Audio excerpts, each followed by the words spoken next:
Hello there, it's Jayesh and I welcome you to the first book review on my YouTube channel. If you're new here, do click on the subscribe button and without wasting a moment, let's get started. First of all, I do hope that all of you are doing okay because of this whole corona outbreak. Just stay at home and stay safe. And while we were staying at home for more than 2 weeks, I decided that it was time for me to read any book. So I picked up Hunger Games by Suzanne Collins, and believe me, I enjoyed it. And that says a lot because it's been a long time since I have enjoyed any book. The book is set in future in a post-apocalyptic world, means our current civilization is no more and there is an entirely new civilization. The story takes place in a nation called as Panem, which consists of 13 districts. No, actually only 12 because 13 district was destroyed by the capital. Now the capital is actually the ruling government of entire Panem.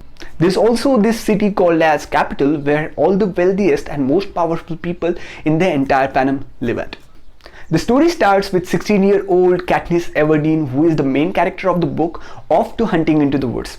Now, after her father died when she was just 11 years old, she has been responsible to put food on the plates of herself, her mother and her sisters. Also, she is from District 12, which is one of the poorest district in the entire nation, where people usually have to fight and have to struggle to get food. Every year, the capital organizes a game called as Hunger Games to remind all the districts of the capital's power. So for this, from every district, 2 players are chosen, which are also called as tributes. Now all these 24 players or 24 tributes are thrown together in a big arena. Now it can be anything. It can be a big forest, it can be a desert, or it can be anything the game makers want it to be. So after these 24 players are there in the arena, they are forced to kill one another, and the last person who is going to survive is declared as the winner. This whole game is broadcasted in all the districts, and all the people, all the citizens of Panem watch it on very big screens everywhere. On the day of reaping, which is nothing but the selection of the players, Katniss's little sister, whose name is Prim, gets selected. Now the best thing about this book is that it is written in first person perspective, so we get to hear the thoughts of Katniss all the time. So Katniss just can't stand the idea of her little sister going to play this brutal game, so she volunteers. There is also another male tribute called as Peeta, who is from District 12. After this, the journey of Peeta and Katniss starts toward the capital. In between, they get to meet their coach, whose name is Haymitch.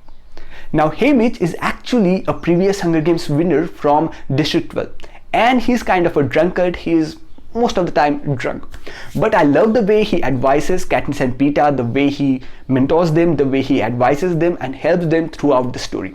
You're also going to love the relationship between Katniss and Haymitch. They kind of they are like brother and sister. They always fight with each another, but Haymitch always helps her.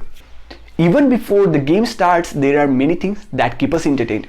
Like there is this one scene in the train where Katniss gets to see all this delicious food, and she has never eaten anything so delicious in her entire life. Now there are many moments like her costume designing and everything. You're going to love all those moments. And after the actual Hunger Games starts, there are many twists, there are many unexpected things that pop up all the time. When you read this book, you are also going to enjoy a little bit of relationship that is going on between Peeta and Katniss.